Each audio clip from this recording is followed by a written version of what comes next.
að hlusta á sportþáttinn mánudagskvöld á Suðurland FM.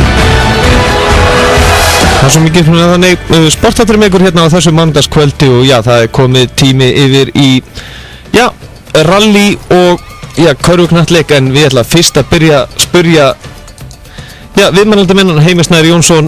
Hann hefur væntanlega verið að horfa á landsleikinn. Heill og sæll félagi. Já, blessaður. Þú hefur væntanlega verið eins og hver einasti Íslendingur að horfa á þannig leik í kvöld. Já, ég tók hann í símanum í Smáranum. Blikarnir voru að spila líka, en ég fylgdist með báða leikana. Já, þannig að þú hefur verið í flóknir í stöðu? Já, ég segi það nú ekki. Maður vel að koma að gera það, en ég náði að sjá báða leikina og það var bara mjög gaman. Já. Hvernig fór hjá Blikum, fyrir þá sem ekki vita? Þeir eru unnið með átræðstöðum, 94-76. Já. Tveir leikir búnir hjá Blikum núna, mættu þið ekki Gnúburum í fyrsta leik? Jú, mættu Gnúburum í fyrsta leik, unnið þá, og svo núna í kvöld vestra, og svo 50 mættu við til leikar og Húsfoss. Já. Ert þú alltaf með stilt þannig að Blika sig að spila á sama tíma á landsliðið, því að nú var landsliðið að spila móti Tyrkjum og þá var Breiðablik Gnúburir? Er þetta eitthvað svona happadæmi hjá ykkur í stjórn körfuknattleikdeildar Breiðabliks? Já, verður ekki bara að setja ykkur leiki á næsta sumar þegar að hafa með hjá Blikunum? Já. Já, þetta tengir saman. Þegar Blikar vinna, þá vinnur Ísland. Já. En það er náttúrulega, Blikarnir komin núna í heimsókn núna á fimmtudaginn, það ekki, hérna á Selfoss og mæta FSU. Hvernig líst þér á þessa fyrstild, hvernig hún hefur farið af stað? Mér líst bara mjög vel á hana og ég held að þetta er bara skemmtilegt deild. Það er FSU var nú að spila í kvöld á móti Snæfell, töpuðu í Stígsólmi. Já. Nokkuð óvænt segi ég bjóst við því að FSU myndi taka þann leik. Þannig að en svona fyrirfram þá held ég nú að Breiðablik og Skallagrím er síðan talað sterkari en leikdeildinni. Já, hvernig er svona stemningi fyrir körfuboltanum þarna í Kópavogi? Það er náttúrulega búið að vera svona mikið gróska það ekki í körfunni hjá ykkur? Jú, við náttúrulega við stefnum hátt og Breiðablik er náttúrulega þannig klúbbur og með þetta bæjarfélagi kringu sig að við hefum náttúrulega verið með bæði liðastöld, stelpurnar fóru upp í fyrra og planið er að halda þeim þar og strákarnir, stefnan er náttúrulega bara tekin á fyrsta sæti og ætlum okkur upp með liði núna. Og yngri flokkarnir náttúrulega, viljum bara, við erum svona með þeim fjölmenni úr landinu en við eigum að vera fjölmennastir, það er bara þannig. Og þangað náttúrulega stefnu við. Það tekur allt tíma, við erum núna í stjórninni í bland við uppalda Blika í mér og fleiri hér með mér og svo sterkum karakterum, þannig að þetta er bara við stefnum hátt og við ætlum okkur að vera stórvöld innan fárra á það. Já, nákvæmlega. Og liðið náttúrulega sjálft hjá Blikum, þetta eru mest megnis eða ekki svona uppaldi leikmenn blandað öðrum leikmenn hérna og þaðan eða ekki? Jú, þetta er þannig að það er uppaldi Blikar svona í grunninn en núna fyrir þetta tímabil þá styrstu við þetta með Árna Elmari, hann kom á Stígsólmi og hann er uppalinn á Fjölni og svo fengur Sæma Vald og en hann hefur ekki náða svona þess að skýra svona meðslumáli honum og svona en annars í grunninn er þetta strákar fætt í 97-98 og eru uppaldi Blikar þannig að það er mjög gaman og skemmtilegt. En maður horfur á ópinnið þá er allan einn leikmaður sem er svona stjórnar svolítið körfubolta umræðu hérna á landinu, það er Kjartan Atli Kjartansson með körfuboltakvöldi. Já, hann er að spila með okkur. Já, og hann náttúrulega er að hjálpa ykkur áfram? Já, náttúrulega það eru þrír þarna í hópnum sem eru eldri heldur en þessir ungu og eru svona hjálpaði mér svona með reynslu og bara æfingum og reyna svona listið upp á annar plan, þannig að ég held að þessi ungu strákar hefur gott að vera með svona þeir sem eru 30 pluss. Fínt að fá það með inn á æfingarnar og í leikina. Þannig að Kjærri var eitthvað ekki með í kvöld, hann búinn að vera úti og eitthvað, þannig ég veit ekki. En hann lítur að koma sterkur á fimmtudaginn. En þá aðeins að sportinu sem þú ert að taka þátt í, það er alveg. Já. Þú komst heldur betur sterkur inn núna, hvað kom til að þú ákveður að fara með jeppan núna undir lok tímabils? Það var náttúrulega þannig að ég og Egil félagi minn, við erum búin að setja Egil búin að smíða hann bíl núna, svona meira að minna síðan 2011. Mættum á hann með fyrsta skipti í fyrra í alþjóðarallið og driftum það út þegar mótorinn fór hjá okkur. Og svo í vetur ákváðum bara betur og betur að laga mótorinn og svona laga þá hluti sem við vissum að við þyrstum að gera betur.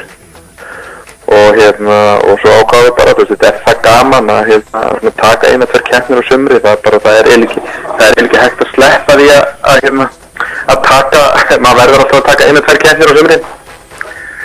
Maður búinn að gera það meira og minna síðan 2004. Með mörgum tímum, með heil tímabil inn í milli. Og við mættum bara núna og vissum að við værum með sigurstráklegan bíl en kannski ekki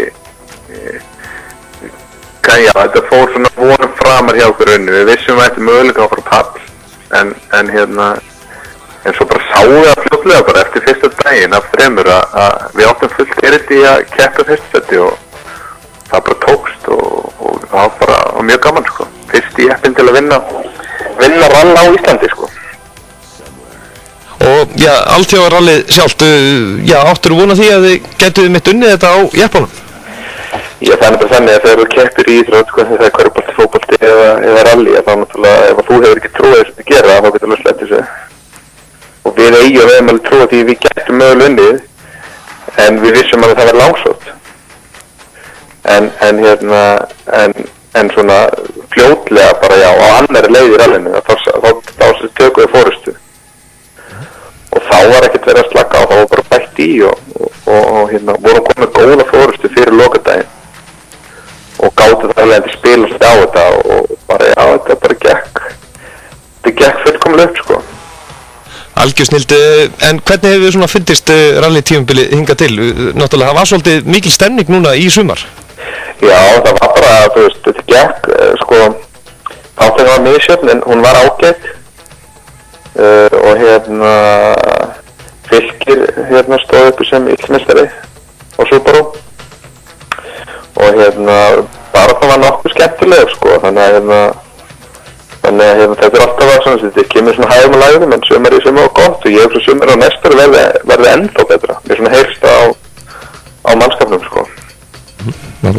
En allan með framhaldið á þér, þú ert eða ekki komin aftur í rallið, þú ert ekkert að fara að taka neina pásur núna? Nei, þetta er svona, sko, þetta er okkur finnst rosa gaman núna svona, veistu, maður keppti allt tímabil frá 2006 til 2011 og þetta er tímafrekt, en maður getur aldrei slitið sér alveg frá þessu, það er bara þannig. Og ég hugsa að við séum að taka þetta 1-3 keppnir á sumri og svo svona dettum maður kannski heilt tímabil inn í milli eftir bara hvernig ástandið er og svona. Já, en það er svona, það er kannski eitt sem við Íslendingar í rallinu sem við erum svona kannski eftir á, er það ekki með það að það er erfitt að taka unga og efnilega inn í keppninu og snemma? Jú, þetta er náttúrulega sko máli með rally, en þetta kostar svolítið, þetta er dýrt sport. En það er alveg að gera þetta ódýrt og það er flokkur í dag sem er svo kallar non-turbo flokkur sem er rosalega sniður flokkur, ódýr og viðhald og bílunum er ekki mikið og þetta gera þetta mjög skemmtilega máta keppni mikil. Þannig að það er inngönguleg fyrir unga krakka eins og 17 ára strákar sem vilja koma inn í þetta og bara leita sér hjálpar þess að aðstofar með hvernig er best að komast inn í þetta. Og svo náttúrulega fyrir það sem vilja þá náttúrulega er rallycross líka og það er úlingaflokkur. Já, það er einmitt skemmtileg tilbreyting og gott upp á framtíðina að gera. Já, bara frábært og þar getur þú byrjað að keppa 15 ára og er bara frábær leið fyrir þessa krakka sem eru með hennan áhuga fyrir bílasportinu að koma inn og það eru mjög ódýrir bílar og er í lokari braut og allt þannig að öll allir öryggisbúnaðar allt upp að tippa á þannig að það er rosalega skemmtilegt að horfa á hann flott í rallycrossinu þegar hann fjölmennur. Það kemur náttúrulega milli ára, hvort sem að þú stundum 6, stundum 3 og hefur alveg dottið upp í 8-9 bíla og þá rosa gaman að horfa á þessa krakkar, sko. En já, svona, núna ef þú horfir aðeins á fótboltalandslið, að þú ekki að skella þessi til Rússlands? Manni langar, maður bara að sjá hvort maður ákveða að taka heiltíðumbil rollinu, en jú, það aldrei að vita, þetta er náttúrulega stórkostlegur árangur, þetta bara, maður eiginlega bara trúir þessu ekki, þetta er ótrúlega flotti strákar, sko.